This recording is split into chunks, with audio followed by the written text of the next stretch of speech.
Cool.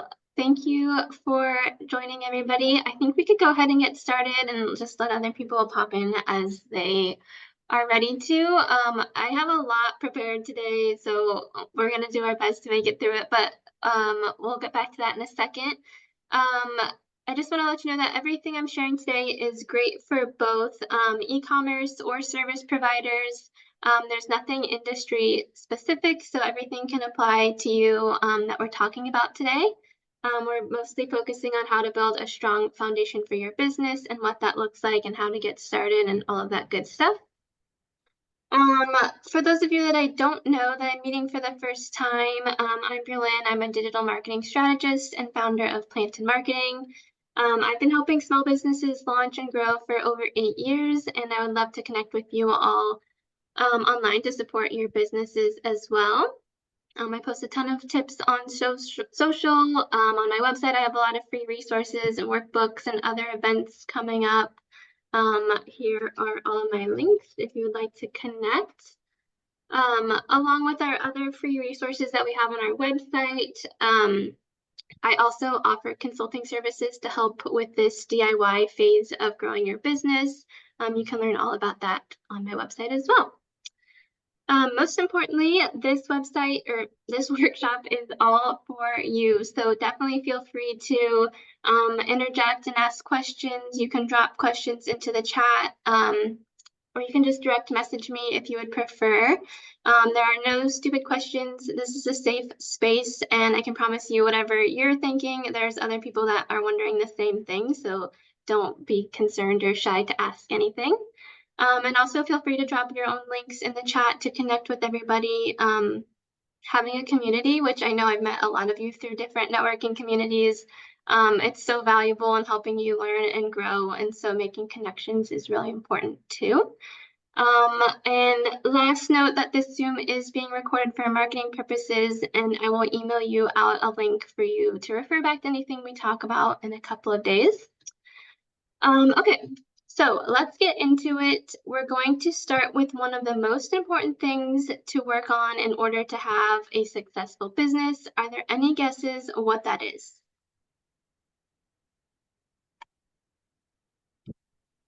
It's you. So your business is an extension of yourself, and that's something I could spend a lot of time talking about too. But today we're going to touch on how to build confidence and ditch imposter syndrome. And my friend Jeff here is here to talk more about that. So I'm going to drop some links in to connect with Jeff, and I'll pass it over to him to introduce himself and take over. Thanks, Berlyn. Hey, everybody. My name is Jeffrey Yukikazu Sera, and I am a self-development sensei and a Reiki practitioner. I support people with taking an introspective look and seeing how we can actually shift the things we actually control in our life and develop self-confidence, self-love, self-worth, self-respect, and then remove any self-limiting beliefs and self-sabotage. And so today I would like to support you with taking a look at how to build more confidence and also, yeah, remove imposter syndrome. So one of the best ways I find to really support yourself with the confidence side of things is starting with self-care. So making sure that you are well rested, well groomed, well dressed to support the external feeling of confidence, and then also taking care of the internal. So making sure that you are drinking enough water, eating clean and healthy, nourishing your body, working out to support with all of the internal. And then also your internal dialogue. So as entrepreneurs, it can be very easy to fall into the spiral of, negative self-talk or self-beat up when we're realizing, we become responsible for every aspect of our business. We're no longer under the umbrella of a bit like a corporation or management or other things where, we can kind of project and put blame elsewhere. It really everything falls on our shoulders. And so being able to manage that and have a positive mindset to realize that we are in control of every aspect of our business, which is a good thing. That's actually what we wanted when we sought out um, stepping into this realm of work. Um, and so maintaining a healthy mindset around, developing self-trust and understanding that you have started on the journey and a year from now, you're going to be a year more experienced than you were when you started out. But it's always that first step kind of in any new aspect of your business that could be very daunting to be like, I don't have the experience yet, or I'm not ready, or and then this is kind of, speaking to some of the imposter syndrome. So developing self-trust is a huge part of developing your self-confidence. And one way I like to recommend people do that is with a daily checklist.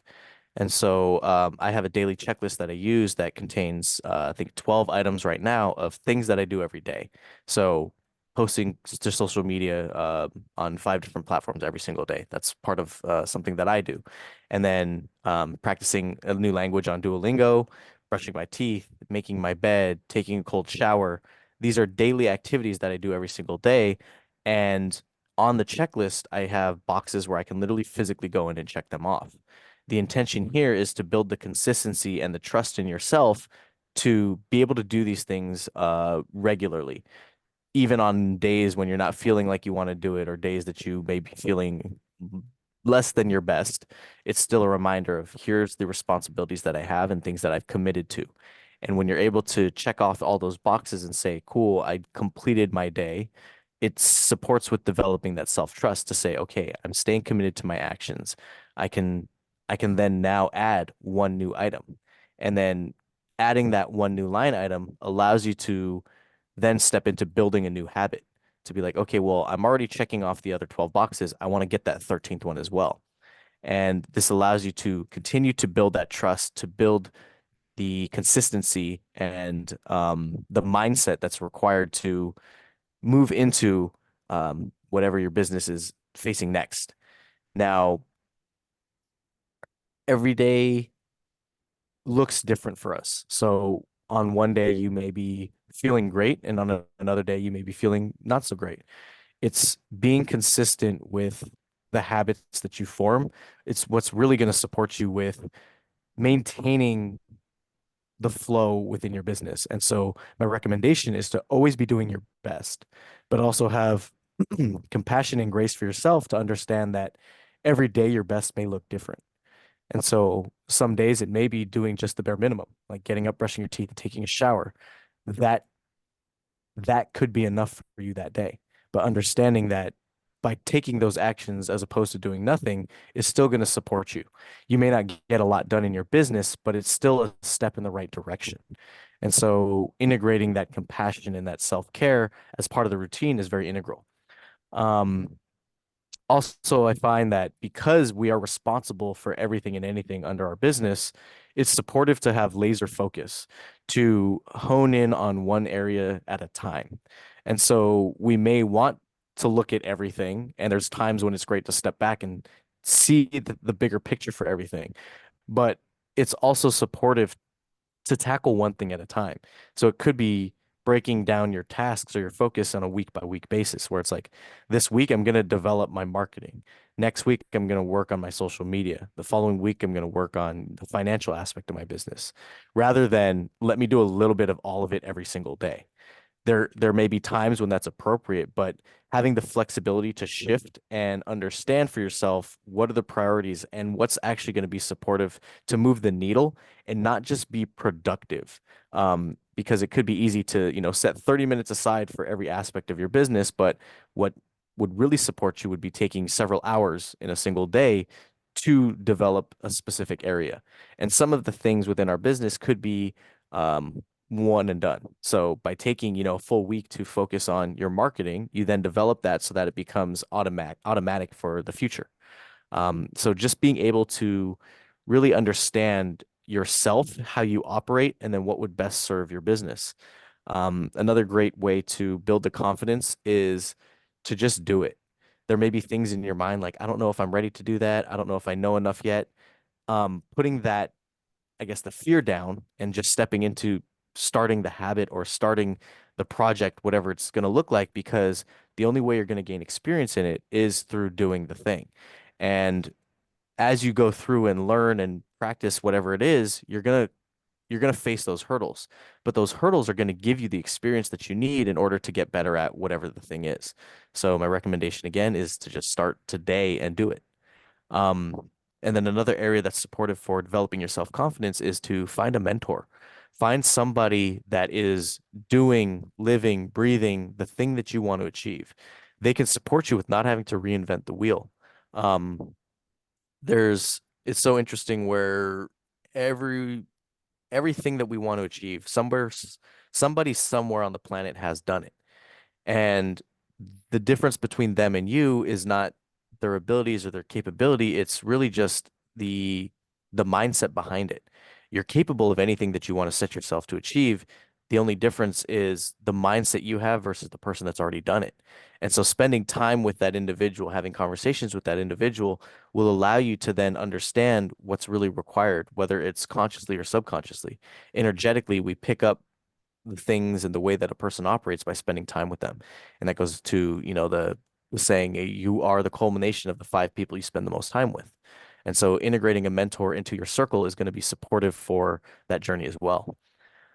Um, Now stepping into imposter syndrome, things I found that are supportive with uh, taking a look at imposter syndrome is our ego develops a lot of story, and the ego exists to protect our emotional state. It protects us from anything that could rattle us emotionally, which also prevents us from taking responsibility. And so being able to pause in a moment when imposter syndrome flushing up or self-doubt's coming up is to take a look at, is what's in front of me a story that I've created in my mind, or is it factual? And sometimes it's simple as say um somebody have an example of like an imposter syndrome that they faced recently. Um,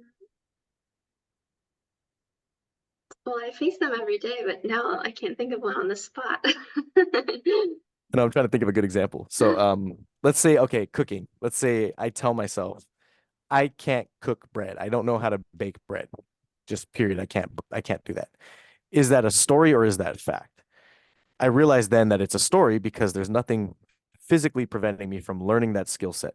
I may currently just not have the knowledge or the experience to do so, but it doesn't mean that I can't do it.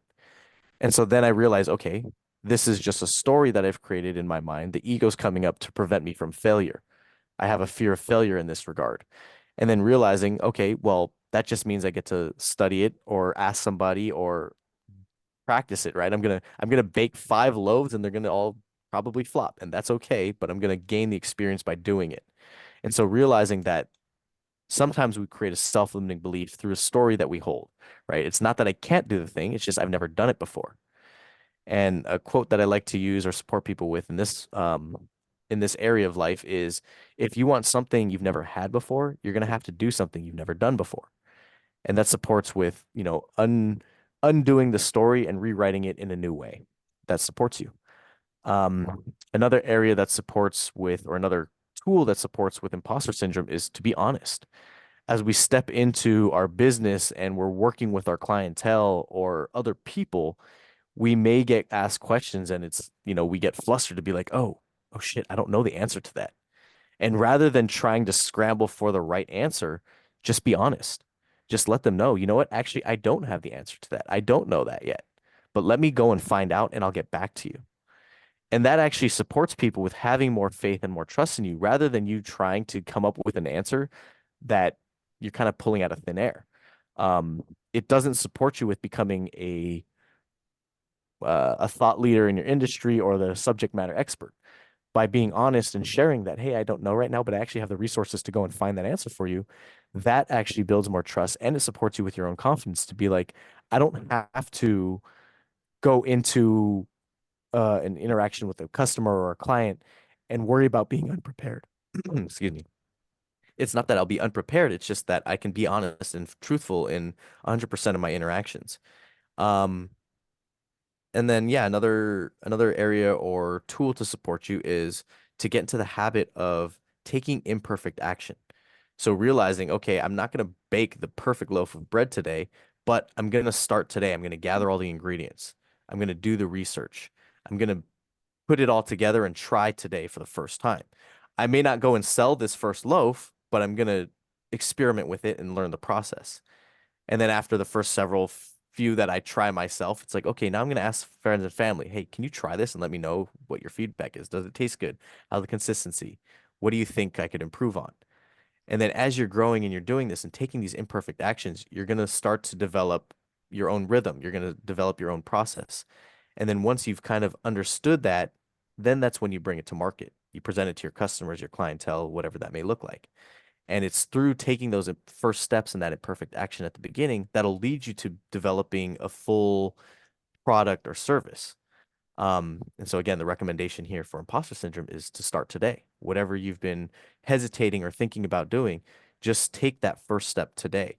Begin the journey and understand that in a month from today, if you start, you'll be a month more experienced. But if you're waiting for the perfect time or you're waiting for the perfect circumstance, that typically won't just show up. It's going to be through you starting at some point.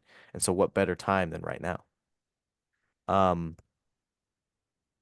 Another area again is to find a mentor in this area, somebody to teach you and guide you, and also to boost your knowledge and confidence.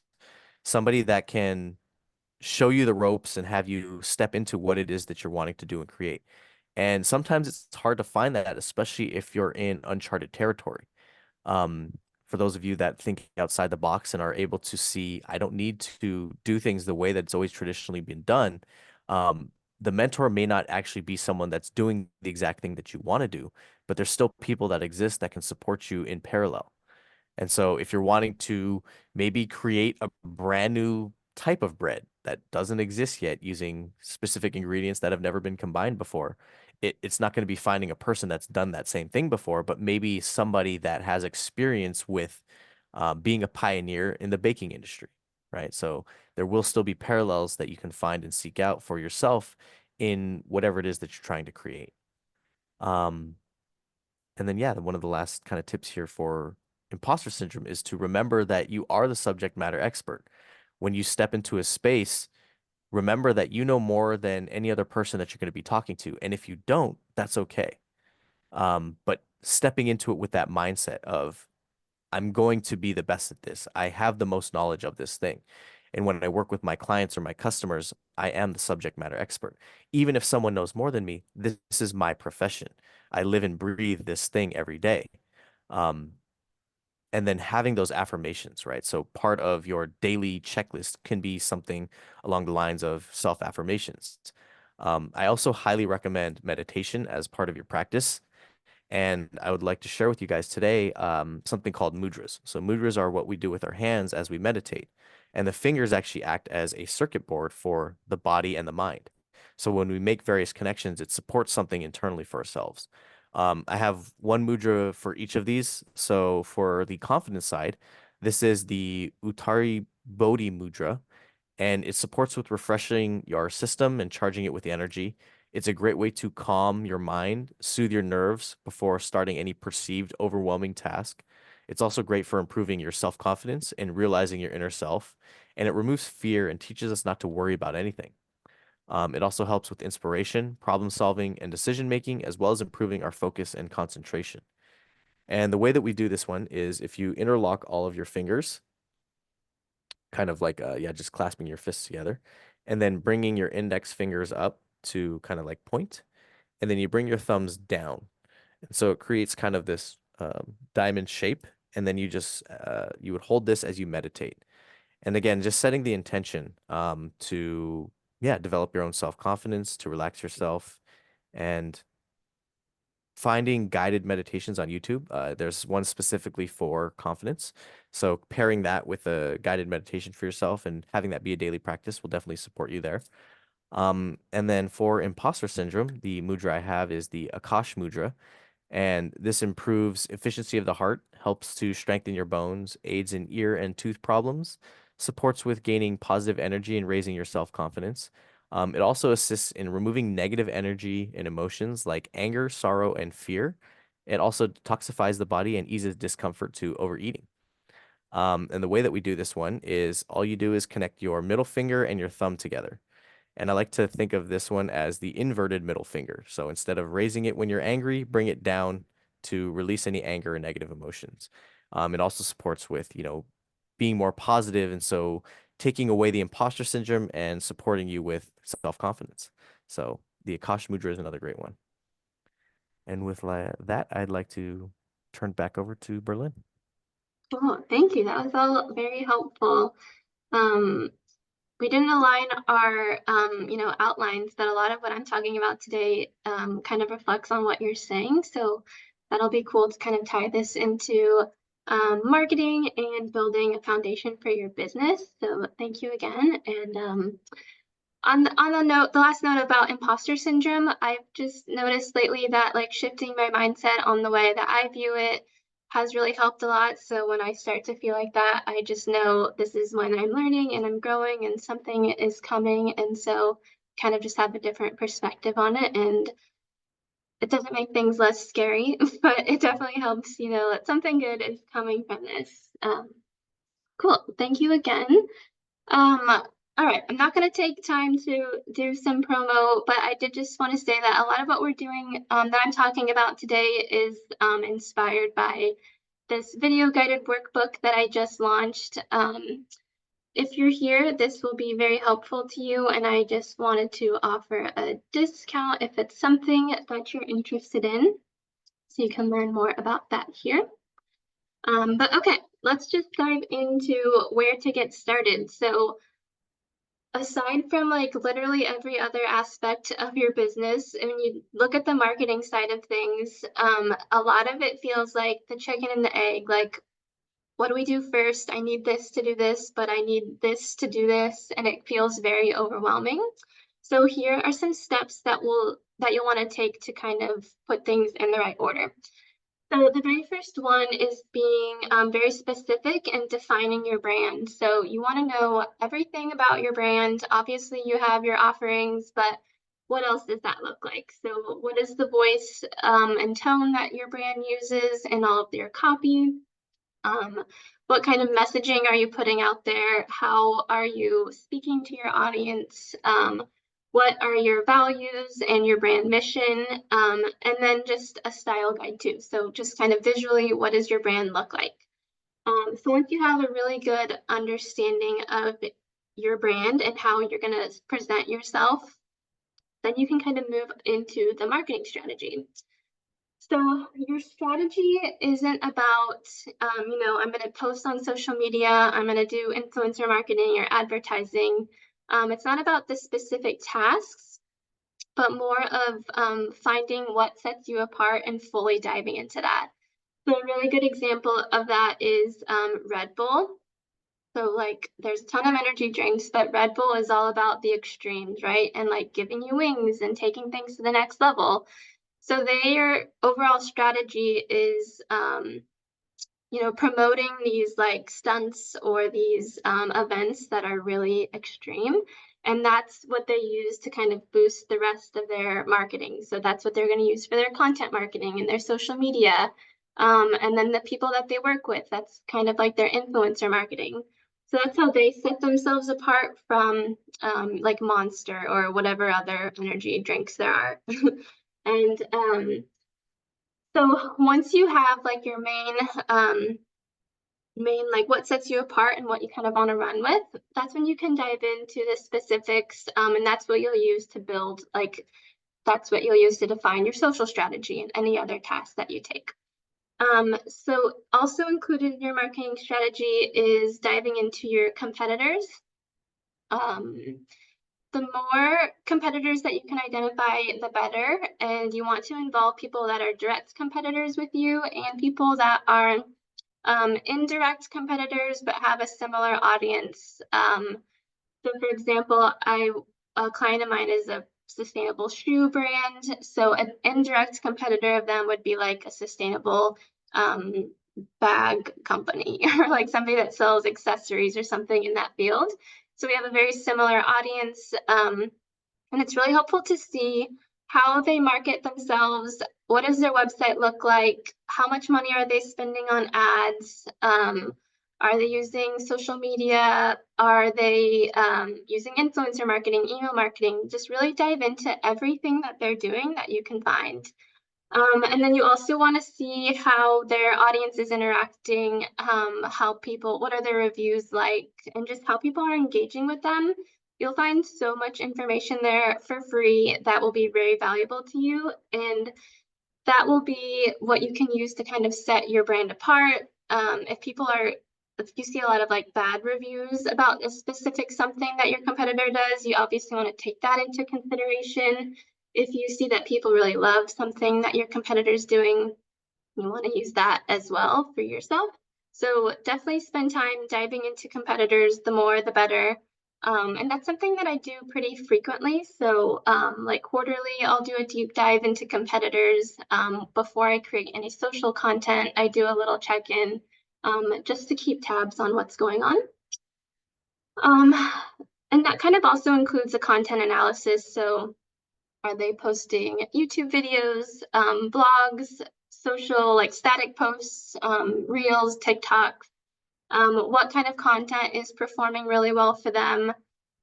What people are engaging with the most, and the style of content too. So are they posting a lot of educational videos? Are they posting humorous videos or relatable videos? Anything that you can just fully dive into the content that they're producing as well. The next thing that you really want to have an understanding of is the value that you provide and what problem you solve for your audience. So a good example of that is the very first iPod commercial or ad that they had. I don't know how long ago that was, like 50 years or something. But when they first talked about the iPod, they promoted it simply by saying 1,000 songs in your pocket. They didn't say it has like 5 gigs of storage. It can hold a battery charge of up to 2 hours. It didn't have any technical terms. Because as a consumer, we don't really care about that, especially in that time when we didn't really know what gigs were or things like that. So they just spoke directly to us what was something that we craved and in non-technical terms. So understanding what your product or service is to your audience and speaking directly to that. I don't really like to use technical terms at all. I try to keep things very simple when I'm writing for my clients. And those terms can be used on like your product descriptions. Like you do want to have an understanding of the details of your product or service, but put those in a less common, place or somewhere where that matters more. The next thing is defining your target audience and your customer personas. So you want to be very specific. You can't just say, oh, I can, I want to sell my product to everybody, or everybody is in my target audience, which is what a lot of people want to think. But you want to be specific in who you're talking to and then build even more specific customer personas. So for example, I had a client who was a like STEM subscription box for kids. And our main 3 target audiences were charter schools, homeschooling parents, and then just parents who wanted to do like find less screen, find more hands-on activities and less screen time. So we had these 3 main target audience buckets, not just like every parent ever. That's just way too broad. And then in detailing your customer personas, so just being very specific on like their age, where do they live, what gender are they, how much money do they make, where do they shop, what are their hobbies, and building out these very specific customer personas. So that way, when you go to write copy for your website or your social or do anything anywhere, you can speak directly to that person instead of just making things very broad. Another part of your marketing strategy that I always recommend is creating an annual budget, which I know can be very hard, but try to figure out what you could spend like at this moment right now. Ideally, you're going to be making more money and that will hopefully expand as the year goes on. But I recommend doing an annual budget because it's important to be very consistent with things. So if you're going to start advertising,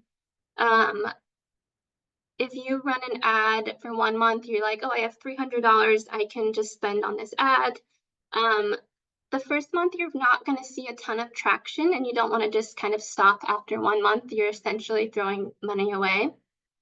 So it's important to kind of project what you can spend over a year to be really consistent with anything that you do, whether that's like hiring somebody, running ads, subscribing to different things. Of course, everything has a fee these days, so just knowing what you could, what kind of tools that you can use during this year is important.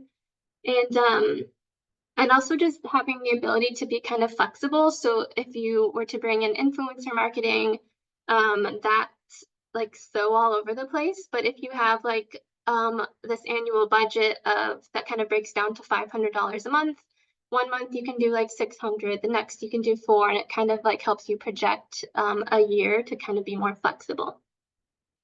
The next thing is building out your team. So you just want to be really realistic about who you can have help you this first year. And if it is just you and you're going to DIY, which is totally fine, making sure that you're really realistic on what you can handle on your own. So before you kind of get the specifics of, oh, I'm going to do social, I'm going to do emails, advertising. If you can't really build out a team to help you with that, that's way too much of a workload for you to do on your own. So just be really realistic on what you can accomplish. And knowing the team that you'll have available will help you define the specifics of what you'll implement in your strategy. I think, Jeff, you kind of mentioned something on that, and just kind of being taking the time for yourself, having a lot of self-patience and love and care, and like don't expect that you're going to be a one-person marketing team on top of doing whatever else you're doing, your service or selling your product or creating your product. It's just way too much to handle. To kind of project what kind of team that you'll have, and that will really help to set the rest of this up as well. Or even like laying out a game plan on future hiring. This is the next person I would like to bring on. This is what they'll do to kind of help you plan a growth strategy. Okay, for a website, I'm going to dive more into that next, but I wanted to just make this as easy as possible. If you are selling something, if you have an e-com store, I always recommend Shopify. They plug into like literally everything, and it's just the easiest storefront to use. And then for everything else, I recommend WordPress, but I'll come back to websites in a second. Okay, for your social channels, even if you plan on just running with Instagram to start, or just Pinterest, or just one platform, secure your handles on all the channels. You don't want somebody to sneak in and take your name somewhere. So secure those first. Then you're going to want to set up your products, whether you're on Etsy, social media, Fair, wherever you're going to go.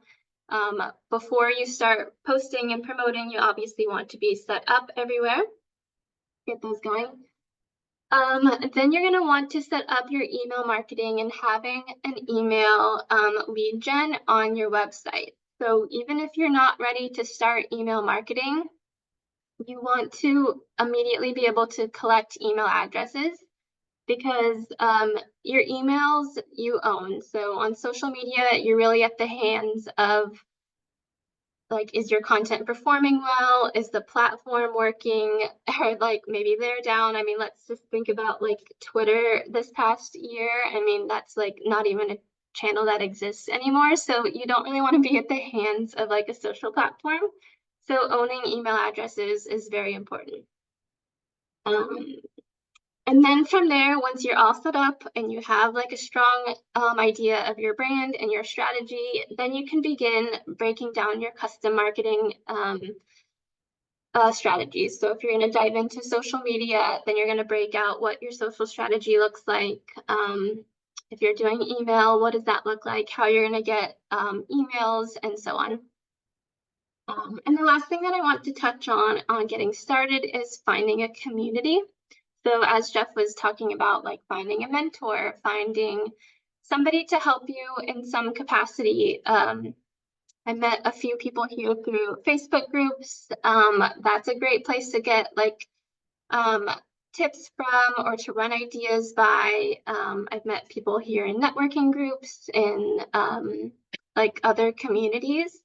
So just find a place where you can ask questions, especially if it's something that you're purchasing, if you're hiring. I know that like I remember when I first started, there was something that I wanted to subscribe to, and it was like $30 a month, and I was like, oh, like I don't know, that's just so scary. So like having somebody that you can like run ideas by, say, hey, is this worth it? Is this worth the investment? Because when you're buying everything out of your pocket until you have sales, it's kind of scary to like make those investments. So find a strong community. And yeah, okay. Next question I get asked a lot is how important is your website, or do I need a website? And that seems crazy because everybody needs a website now, and I think it's more common than not to not have a website. But yes, you definitely need a website. It is definitely worth the investment, even if you are a service provider and it feels like less necessary. I see a lot of people kind of get away with just using like a link tree or some kind of landing page, which is an option, but your website is definitely worth the investment. And I do recommend getting help with that because we'll get into kind of some of those details in a minute. But yeah, it is something you can DIY, but I always recommend getting help with this because this is like your 24/7 employee. It's somebody that is always on for you, always representing you, always selling for you, always asking or answering questions for you. So this is definitely obviously the front of your business. It's the replacement for brick and mortar. It is your hub of your business. But it also really helps boost conversions and build trust with your audience. So I didn't want to like put an example in and put somebody on blast, but like if you go to certain websites and maybe like you can just tell that they're really outdated, that there wasn't a lot of thought put into them. There's not a lot of information and things just feel kind of sketchy. You're not going to want to buy, especially like an e-com product, you're not going to want to buy from them. You might have a lot more questions if they're a service provider. So just making sure that like your website is representing your brand and putting like your best foot forward here. And also, you own all of this content, kind of going back to social media. All of your blog content you own, and that's something that will always be there. And it's not like at the hands of these social platforms. A few things that are often missed when I'm not going to go into the details of everything to have on your website. I think we're all pretty familiar with that. But a few things that I see missed a lot are your website being responsive or mobile optimized. So that means what does your website look like on your phone, on an iPad, on different screens? I think it's at like 60% now of website traffic that comes from a phone, which you can see on your Google Analytics, like how much website traffic is coming from a phone versus a desktop. So having a website that is mobile optimized for all of those viewers is very important. Having a strong banner is something that I see missed a lot. So on this like computer example here, this is like you have 2-3 seconds to capture people's attention on your website. So if this doesn't answer all of their questions and then kind of direct them to the next step, they're probably going to leave. So having a really strong banner that immediately says like what you're doing, gives them a button to like go to the next phase and answers their questions. Yeah, that's really important. Especially I see a lot of like e-com stores that have pretty vague images or they don't really say exactly what they sell. That's something I see missed a lot. Back to building trust, something that you really want to have is your contact info, shipping info, and privacy policy. If somebody's just visiting you for the first time and they aren't really sure about buying from you, but if they see, oh, this is how I can contact them, this is the return policy, or if you're a service provider, this is what the onboarding steps are like. This is what it's like to work with me. This is exactly what you can expect. If you really spell everything out for them, it's going to make them feel a lot more comfortable to either purchase from you or work with you and reach out to you.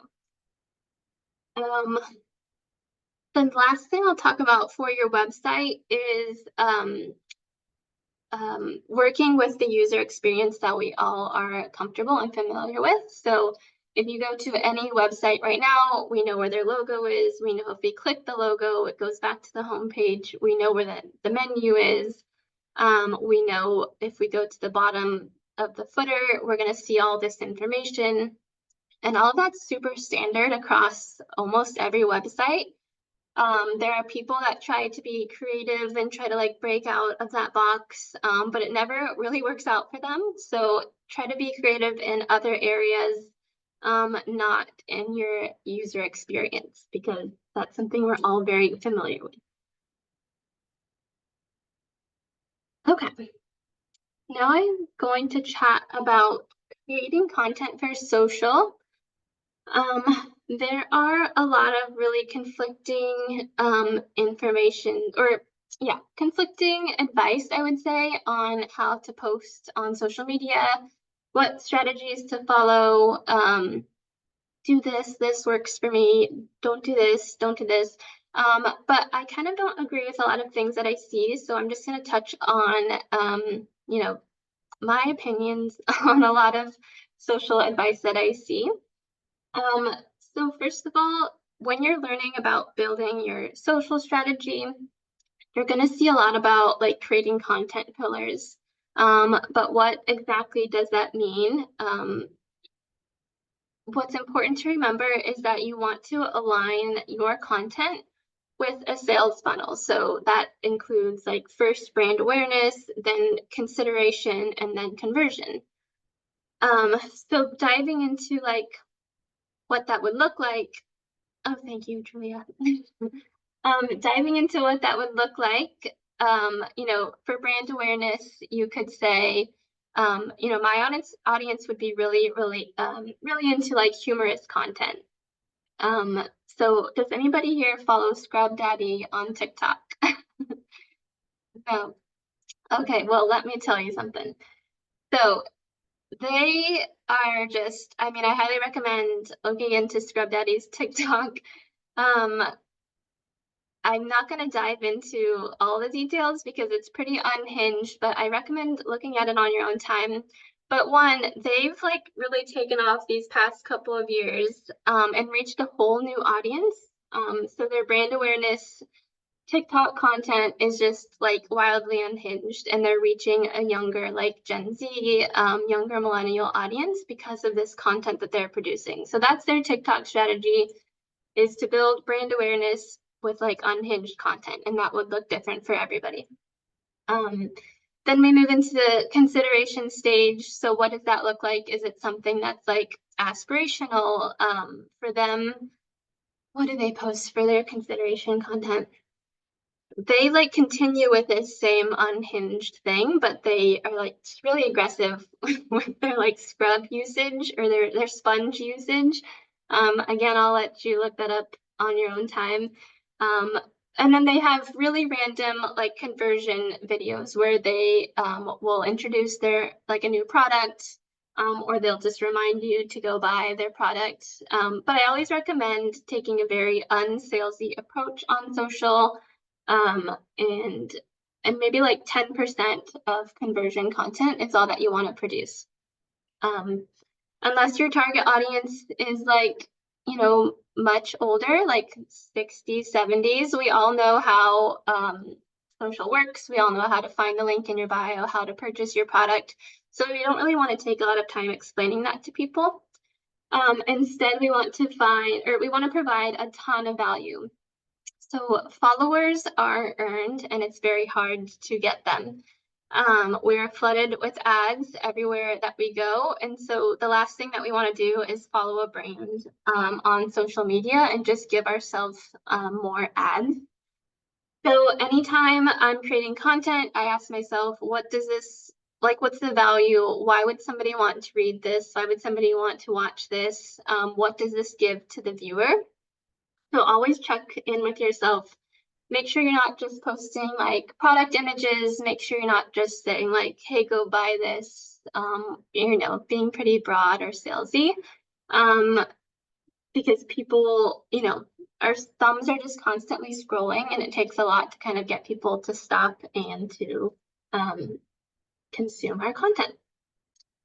And so on that same note, you don't want to post just to post. We kind of want to find this balance between being consistent, providing value, not waiting for perfection, as Jeff mentioned.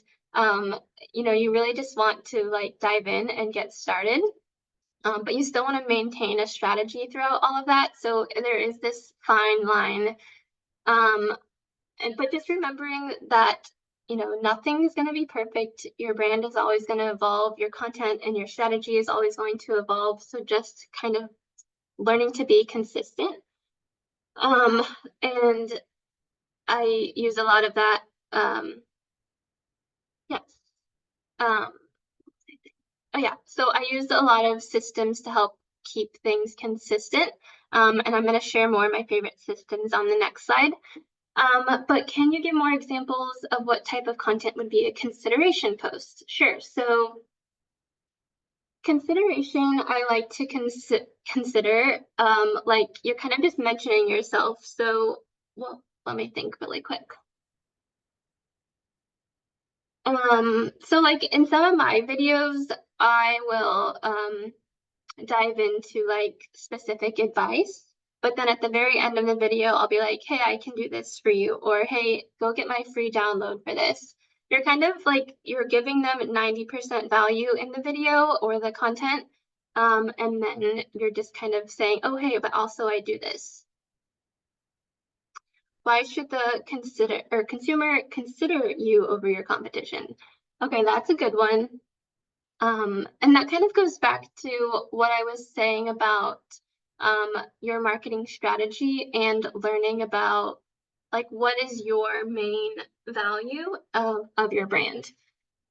So like, let me think of an example. Consumer. I mean, I guess going back to like the Red Bull example, somebody might reach for a Red Bull because they have over a monster. I don't even drink energy drinks, so I don't know why this is popping into my head. But somebody might consider them because of the way that they're marketing their brand. They're like, oh, this is so cool. They have this cool factor, and Monster energy drinks kind of have this other specific vibe around them. And so it kind of, they just do a really good job at being of marketing themselves. Another reason why a consumer would consider you over your competition is like your reviews. Yes, Julia said your consideration post should highlight your unique selling point, which is super important. So,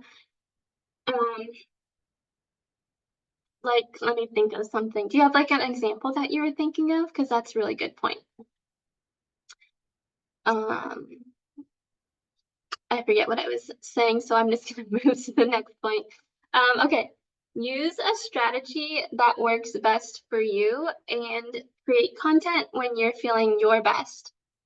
So you're going to find all of this advice on creating social content that says, hey, like I did this and this worked really well for me, or I talked to my audience's pain points and this worked really well for me.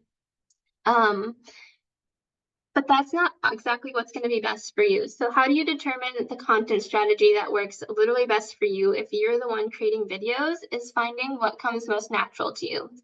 So when you're feeling the most confident and then feeling the most natural in the content that you're creating, there's going to be this energy that comes off on camera and that people will see. So if somebody tells me their strategy worked really well to like be kind of aggressive. There's this marketing girl that I follow and she's really aggressive with her marketing. She's really blunt and like kind of mean and like I'm not into it, but it's definitely not something that's gonna come off naturally for me, right? So people aren't going to like that's not gonna connect with people that are watching it because I'm gonna feel really uncomfortable. So finding what feels the most natural to you and using that to your advantage. And also creating content when you're feeling your best. Um, there are a lot of videos in my drafts where I'm just not like in high energy, and so I'm just gonna redo them. Um, and that kind of conflicts being consistent, which is why I try to like create content pretty well in advance. You know, the more energy that you have, you can connect with people better, and people just kind of see that. And that's why we see a lot of creators who do really, really well on social, and we see like creators or brands that are kind of struggling because they haven't really found yet like what works best for them and what feels the most natural. Um, Another thing is to always be monitoring your content analytics. You can do that natively in each platform. Make sure that you are set to like a business or creator account so you can see your insights. And from there, you can just see what people are interacting with the most, what people are engaging with the most. Always read your comments and reply to your comments. And yeah, people will start to tell you, they'll just start to comment and they'll start to interact. As that starts happening, that'll just be easier for you to create content and just take their idea. Okay. So I mentioned a little bit about systems. For my clients, I do a lot of work like a full month in advance. So this gives us time to obviously create everything, make sure that we're feeling our best when we create the content, um, schedule everything, stay consistent, plan out what we're going to say and what we're going to talk about and what we're going to promote if we need to. So if you are looking for any of these systems, these are some of my favorite apps. These are what we use for at our agency. Thanks, Britt. Have a good day. Okay.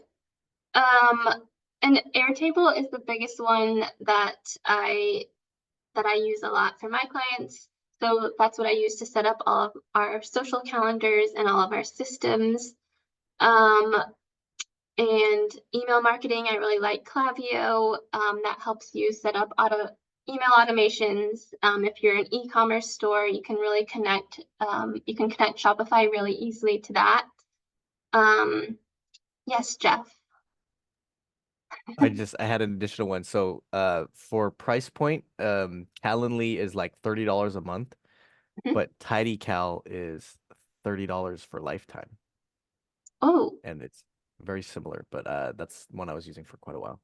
oh, that's actually very helpful because Calendly is one of the things that I'm like, I'm not paying for that yet. So that's cool. Yeah. It's not I feel like Calendly isn't worth $30 every month, but Yeah. TidyCal one time, $30, and then you can integrate payment, you can integrate your calendar and Ooh, everything else. So that's been a huge helpful tool for entrepreneurs for me. yeah, that's a good one. Thanks for sharing. Um, okay, yeah.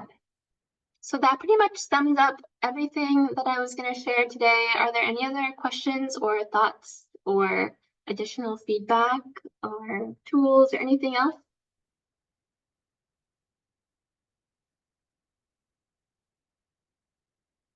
Yeah.